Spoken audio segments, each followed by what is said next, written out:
There is a fire inside you, not of destruction, but of transformation. A flame that does not burn the body, but awakens the soul. It lives at the very center of your being, waiting, silent, steady, sacred. This fire has been called many names.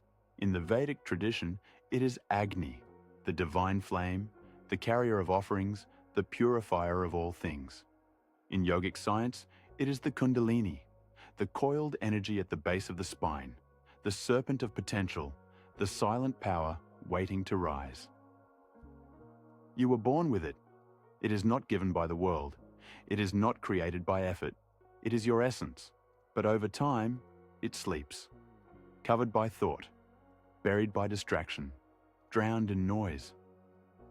And yet, it never goes out, even when you feel numb, even when you feel lost, even when you feel empty, the fire is there, glowing softly, waiting to be remembered. The first sign of awakening is not lightning. It is discomfort, a restlessness, a quiet ache that says, there is more. Not more to achieve, not more to own, but more to feel, more to know, more to become. The fire cannot be awakened through force. It rises through presence, through sincerity, through stillness. It responds to truth, not noise, to depth, not intensity. You do not have to climb mountains or chant mantras for hours. You only need to return to yourself, to your breath, to the center of your being where the flame lives. Sit in silence, breathe deeply, and feel. Beneath the tension in your body, beneath the clutter in your mind, beneath the armor around your heart, there is a warmth, a glow, a pulse. That is it. That is the fire. It begins as sensation, a tingling in the spine, a heat in the belly, a quiet clarity in the chest. But it is more than physical. It is intelligence, awareness, power. The fire awakens slowly. It does not rush. It tests you. It asks, are you ready to feel not just joy, but truth, not just light, but shadow, not just peace, but power? Because this energy is not tame. It is not decoration. It does not care about image. It comes to burn away illusion, to expose what is false, to clear what is stagnant. You may feel discomfort as it rises, emotions you've suppressed, thoughts you've avoided, old pain you've numbed. All of it comes to the surface, not to harm, but to be seen, to be felt, to be released. This is the fire's gift. It purifies. It breaks what is rigid. It softens what is frozen. It turns fear into clarity, shame into power, doubt into direction. But only if you let it. Only if you stop controlling. Only if you stop running. Only if you stop trying to manage your awakening like a task.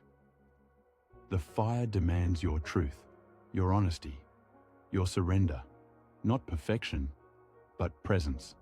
It does not want your mask. It wants your essence. The more you allow it, the more it grows. Not explosively, but steadily. A warmth that fills your chest. A knowing that needs no words. A power that does not need to prove itself. You begin to move differently, speak differently, love differently. Not because you're trying, but because the fire is living through you.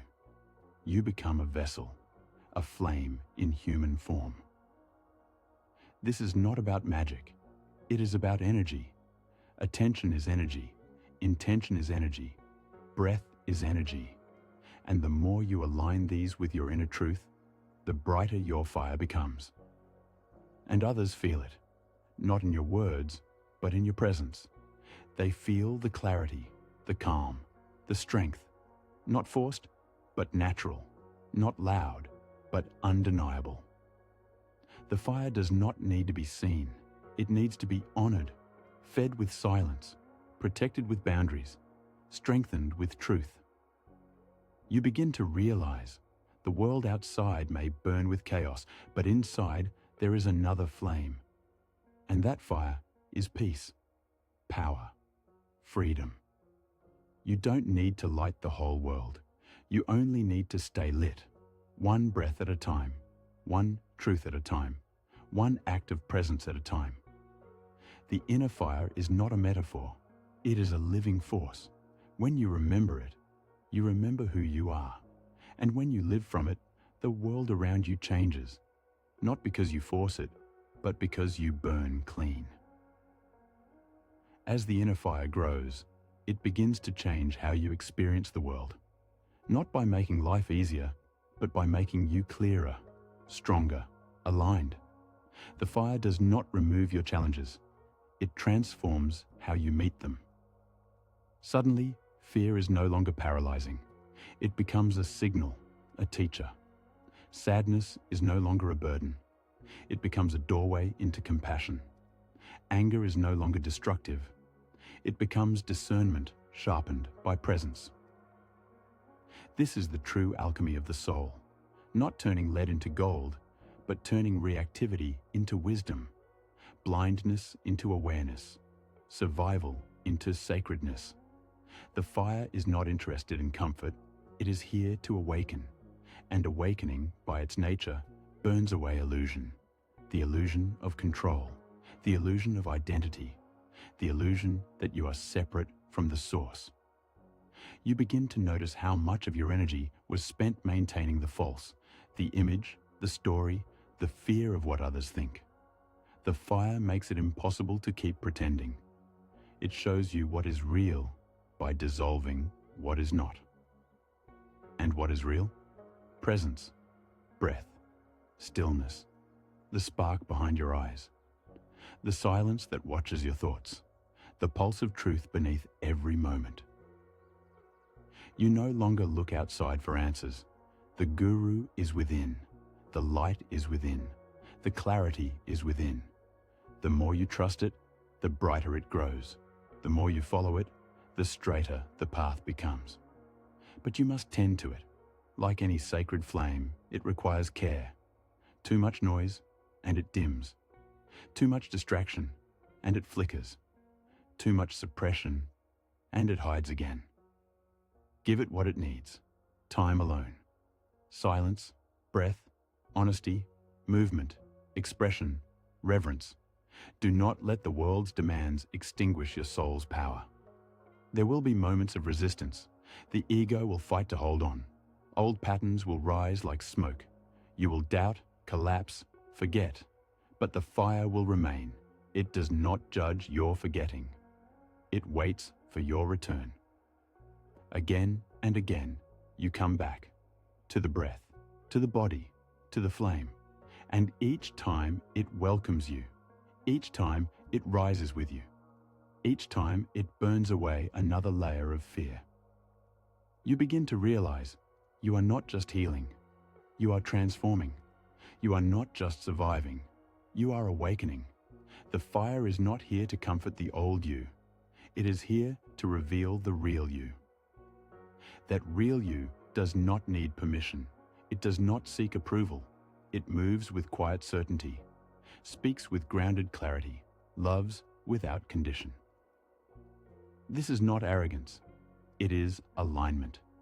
It is the natural confidence that comes from being in contact with your source, with the eternal light that lives beneath all stories. You are not here to be small. You are not here to fit in. You are not here to dim your flame to make others comfortable. You are here to burn, not with destruction, but with truth, not with noise, but with presence, not with force, but with depth. The more you embody the fire, the more you light the way for others, not by telling them what to do, but by being what you are, a steady flame, a silent sun, a reminder. You don't have to convince anyone. The fire speaks louder than words. It softens hearts, it clears rooms, it awakens without force. And slowly, the old falls away, the pretending, the performance, the need to chase or prove or become. What remains is essence. What remains is simplicity. What remains is light. Not the light you wear, the light you are. The inner fire does not come from outside. It cannot be bought, taught, or borrowed. It must be found, fed, protected, remembered. And when it is, without explanation, without needing to explain, you walk differently, you live differently, you become the flame for yourself and for the world. Let it burn, let it cleanse, let it rise. You are not here to be safe, you are here to be sacred, and the fire within you knows the way, always has, always will.